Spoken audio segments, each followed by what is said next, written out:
औज़ुबिल्लाहिमिनश्शैतानिर्रजीम बिस्मिल्लाहिर्रहमानिर्रहीम।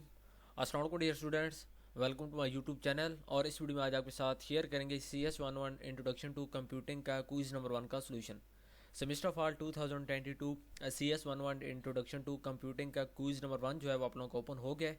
और इस क्विज़ की लास्ट डेट 9 दिसंबर है। 9 दिसंबर को ये क्विज़ क्लोज़ होगा और इस क्विज़ के जो टोटल मार्क्स हैं वो 10 हैं। उसके बाद रीडिंग डिपेंडेंसी में आपको 31 नज़र आ रहा है, तो इसका मतलब होता है कि आपने इस क्विज़ को अटैम्प्ट करने के लिए पहले 31 लेसन को वॉच करना है, उसके बाद ही आपका क्विज़ अटैम्प्ट होगा। ठीक है, तो अब यहाँ पे मेरे पास जो 31 लेसन है ये कंप्लीट है, इसलिए अब यहाँ पे मेरा क्विज़ स्टार्ट होगा। तो हम लोग यहाँ पे क्विज़ को स्टार्ट करते हैं। तो यहाँ से स्टार्ट क्विज़ करेंगे। तो ये पहला क्वेश्चन है कि the impact of truncation error can be reduced by using. कि the impact of truncation error can be, मतलब कि जो ट्रंकेशन एरर का जो इम्पैक्ट होता है, उसका असर होता है, उसको हम लोग कम कर सकते हैं किस चीज़ को इस्तेमाल करते हुए। तो इसका जो करेक्ट आंसर है यहाँ पे देखिए, लॉन्गर मेंटेसियर फील्ड, ये तो उसके बाद लॉन्गर एक्सपोनेंट फील्ड, उसके बाद पॉजिटिव एक्सपोनेंट फील्ड और जीरो इन साइन बिट। तो उसका जो करेक्ट है वो यहाँ पे ऑप्शन नंबर ए ही है, लॉन्गर मेंटेसियर फील्ड। ठीक है, हैंडआउट्स में इसका मैं आपको दिखा देता हूँ। तो ये देखिए हैंडआउट्स में the significance of such errors, ठीक है, इन्हीं ट्रंक्शन एरर की बात हो रही है, can be reduced by using a longer mantissa field. ठीक है, तो लॉन्गर मेंटेसियर फील्ड ये यहाँ पे हमारा करेक्ट आंसर है। उसके बाद ये क्वेश्चन नंबर 2 है, the computers of the dash were not very flexible और एफिशिएंट। तो कौन सी जो मतलब कि सेंचुरीज थी या कौन सा पीरियड था जिसके अंदर जो कंप्यूटर्स थे वो ना तो फ्लेक्सिबल थे और ना ही एफिशिएंट थे। तो यहाँ पे जो ऑप्शन नंबर ए है 1961 to 1970s, 1930s option number B है, और ऑप्शन नंबर सी है 1940s एंड 1950s, उसके बाद 1950s एंड 60s। तो इसका जो करेक्ट है वो यहाँ पे सी है। ठीक है, इस ये जो टाइम पीरियड था 1940s से 1950s का, तो इसके अंदर जो कंप्यूटर्स थे वो फ्लेक्सिबल भी नहीं थे और जो एफिशिएंट थे वो भी उनके अंदर एफिशिएंसी भी उनके अंदर नहीं थी। ठीक है, हैंडआउट्स में आपको कंफर्म करवा देता हूँ। तो ये आपको मॉड्यूल नंबर 45 है, इसके अंदर देखें the computers of the 1940s and 1950s were not very flexible और एफिशिएंट। ठीक है, तो ये इसका करेक्ट आंसर है यहाँ पे जो ऑप्शन नंबर सी आपको नज़र आ रहा है। उसके बाद क्वेश्चन नंबर 3 है आपका, dash is used for encoding consecutive frames of a motion picture. कि किस चीज़ को यूज़ किया जाता है, किस चीज़ के लिए इनकोडिंग कंसेक्टिव फ्रेम्स, कि कंसेक्टिव फ्रेम्स को इनकोड करने के लिए ऑफ मोशन पिक्चर, किसी भी मोशन पिक्चर की जो मतलब के कंसेक्टिव फ्रेम्स होते हैं, ठीक है, उनको इनकोड करने के लिए किस चीज़ को इस्तेमाल किया जाता है। तो यहाँ पे ऑप्शन नंबर ए है रिलेटिव इनकोडिंग, रिलेटिव इनकोडिंग को यूज़ किया जाता है। उसके बाद ये ऑप्शन नंबर बी है डिक्शनरी इनकोडिंग, उसके बाद option number C frequency dependent encoding और हफमैन इनकोडिंग। तो यहाँ पे जो इसका करेक्ट है वो है यहाँ पे रिलेटिव इनकोडिंग। ठीक है, तो उसके बाद मैं आपको इसका जो करेक्ट है वो हैंडआउट्स में दिखा देता हूँ। यहाँ पे देखिए consecutive frames of a motion picture techniques using relative encoding, इसका दूसरा नाम होता है डिफरेंशियल इनकोडिंग। ठीक है, ये भी आपने माइंड में रखना है। उसके बाद क्वेश्चन नंबर 4 है आपका, which of the following are the graphical objects use to represent commonly used application. कि इसमें से कौन से जो है मतलब कि which of the following are the graphical objects, कौन से यहाँ से जो ग्राफिकल ऑब्जेक्ट्स हैं यूज टू रिप्रेजेंट, जो मतलब कि रिप्रेजेंट करने के लिए इस्तेमाल होते हैं कॉमनली यूज्ड एप्लीकेशंस, एप्लीकेशंस को जो जनरल एप्लीकेशन इस्तेमाल की जाती हैं उनको यूज़ करने के लिए या रिप्रेजेंट करने के लिए इस्तेमाल होते हैं। तो इसका जो करेक्ट है यहाँ पे देखें GUI लिखे हुए है। उसके बाद सेकंड वन है आइकन्स और विंडोज़ और ड्राइवर्स। ठीक है, तो इसका जो करेक्ट है वो यहाँ पे आइकन्स होते हैं। आइकन्स एक ग्राफिकल ऑब्जेक्ट्स होते हैं जो मतलब कि यूज़ की जाते हैं किस चीज़ को रिप्रेजेंट, जब यानी कि जो कॉमनली यूज्ड एप्लीकेशन होती हैं उनको रिप्रेजेंट करने के लिए हम लोग आइकन्स को इस्तेमाल करते हैं। तो यहाँ पे गूगल पे इसका देखें। ठीक है, the example of graphical object which is used for representing the commonly used applications और आइकन्स। ठीक है, तो ये इसका करेक्ट जो है वहाँ पे आइकन्स है। उसके बाद ये क्वेश्चन नंबर 5 है आपका, binary notation is a way of representing numeric value using only the. जो बाइनरी नोटेशन को मतलब कि इज़ अ वे एक तरीका होता है ऑफ रिप्रेजेंटिंग न्यूमेरिक वैल्यूज़ को रिप्रेजेंट करने का। तो इसको किस तरह मतलब कि रिप्रेजेंट किया जाता है, digits 2 and 1, digits 0 and 0, digits 0 and 2 या डिजिट्स 0 एंड 1। तो इसका जो करेक्ट है यहाँ पे, ठीक है, वो यहाँ पे होगा 2 एंड 1 तो नहीं है, 0 एंड 0 भी नहीं है, 0 एंड 2 भी नहीं है। तो यहाँ पे जो डी ऑप्शन है आपका डिजिट 0 एंड 1, ठीक है, ये इसका करेक्ट आंसर यहाँ पे होगा। हैंडआउट्स में आपको कंफर्म करवा देता हूँ।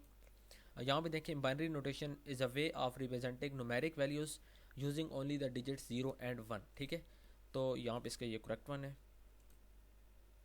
तो यहाँ पे हमारा क्वेश्चन नंबर 5 हो गया। उसके बाद ये क्वेश्चन नंबर 6 है आपका, in hexadecimal notation dash bits represent as single symbol. Hexadecimal notation में जो कितनी बिट्स होती हैं वो रिप्रेजेंट होती हैं एज अ सिंगल सिंबल, एक सिंगल सिंबल के तौर पर। तो आपने यहाँ पे बतानी है 4, 2, 3 और जो लास्ट वन है 1, 1, 2, 3 या 4। तो इसका जो करेक्ट है वो यहाँ पे 4 है। ठीक है, 4 जो बिट्स होती हैं ये किसी इन हेक्साडेसिमल नोटेशन के अंदर 4 बिट्स होती हैं, रिप्रेजेंट होती हैं as a single symbol, single symbol के तौर पर 4 बिट्स इस्तेमाल होती हैं।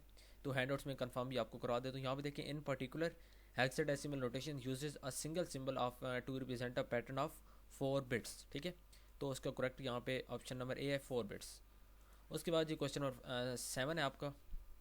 तो यहाँ पे देखते हैं, on social media sometimes a particular dash is very popular.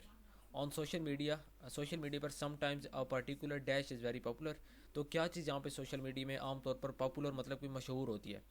तो इसका तो बिल्कुल करेक्ट आंसर यहाँ पे होगा हैशटैग। सबको पता है, ठीक है, कि सोशल मीडिया पे जो हैशटैग होते हैं ये सबसे ज़्यादा पॉपुलर होते हैं। ऑपरेटर सिंबल वर्ड तो बिल्कुल नहीं है। तो करेक्ट इसका हैशटैग है। मेरे ख्याल में इसको कन्फर्म करवाने की आपको ज़रूरत नहीं है, लेकिन फिर भी मैं आपको करवा देता हूँ।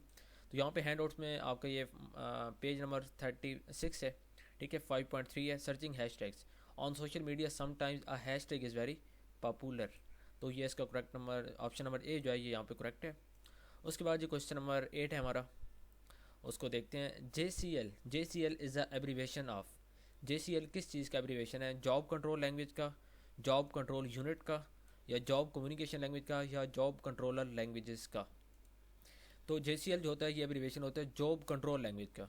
ठीक है, सॉरी, जॉब कंट्रोलर लैंग्वेज का होगा यहाँ पे। जॉब कंट्रोल और कंट्रोलर, तो इन दोनों में आपने यहाँ पे फ़र्क रखना है। ठीक है, नहीं बल्कि यहाँ पे जॉब कंट्रोल और ये कंट्रोलर है। तो यहाँ पे कंट्रोल जो है ना वो यहाँ पे करेक्ट है। ठीक है, मैं खुद थोड़ा सा कंफ्यूज हो गया हूँ। तो JCL का मतलब होता है job control language, job controller नहीं है। यहाँ पे ऑप्शन नंबर ए जो है वो यहाँ पे करेक्ट है। तो उसको आपने थोड़ा सा माइंड में बिठाना है कि कंट्रोलर नहीं है बल्कि कंट्रोल है। ठीक है, हैंडआउट्स में भी मैं आपको इसका कंफर्म करवा देता हूँ। यहाँ पे देखें, ठीक है, जॉब कंट्रोल लैंग्वेज JCL। ठीक है, तो कंट्रोलर नहीं बल्कि कंट्रोल है। इसको आपने अच्छी तरह माइंड में बिठा लेना है, एमसीक्यूज में इंपॉर्टेंट है। इस तरह की चीज़ें आपको कंफ्यूज करने के लिए कंट्रोलर और कंट्रोल, तो कंट्रोल जो है वो यहाँ पे करेक्ट होगा, ऑप्शन नंबर ए। उसके बाद ये क्वेश्चन नंबर 9 है आपका। 9 में कह रहा है कि which ability to of a controller is known as direct memory assess.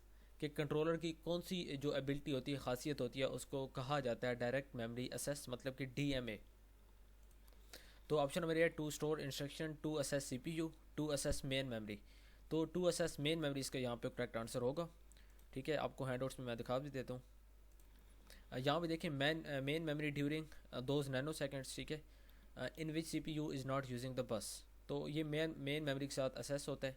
ठीक है, डायरेक्ट मेमोरी असेस, DMA नाम से क्लियर है, डायरेक्ट मेमोरी असेस, तो मेमोरी के साथ इसका रिलेशन होता है। तो उसके बाद ये क्वेश्चन नंबर 10 है आपका। In binary addition 1+1 is equal to. Binary addition में 1+1 का क्या? तो इसका जो बाइनरी एडिशन में 1+1 इक्वल होता है 5, 11 नहीं 2। तो यहाँ पे 10 जो है ना वो यहाँ पे करेक्ट आंसर होगा। बाइनरी एडिशन के अंदर 1+1 इज इक्वल टू 10 होता है। ठीक है, इसको आपने 2 नहीं करना, क्योंकि यहाँ पे सिंपल जो मतलब कि एडिशन है वो नहीं हो रही, बाइनरी एडिशन की बात हो रही। तो बाइनरी के अंदर 1+1 का मतलब होता है 10। ठीक है, ये आपने माइंड में रखना है, काफ़ी इंपॉर्टेंट है एक्सक्यूज आपके पेपर के हवाले से। पेपर में आपका ये पूछा जा सकता है, तो इसलिए यहाँ पे आपने माइंड में रखना है कि बाइनरी एडिशन के अंदर जब 1+1 हो रहा होता है तो इसका मतलब होता है 10। ठीक है, तो ये यहाँ पे हमारा जो ऑप्शन नंबर डी है वो यहाँ पे करेक्ट है। और इस तरह आपके यहाँ पे एमसीक्यूज यहाँ पे कंप्लीट हो गए, क्विज नंबर 1 कंप्लीट हो गए। और उम्मीद करता हूँ कि जो कुछ मैंने आपको यहाँ पे शेयर किया है वो तमाम आंसर हमारे बिल्कुल ठीक है।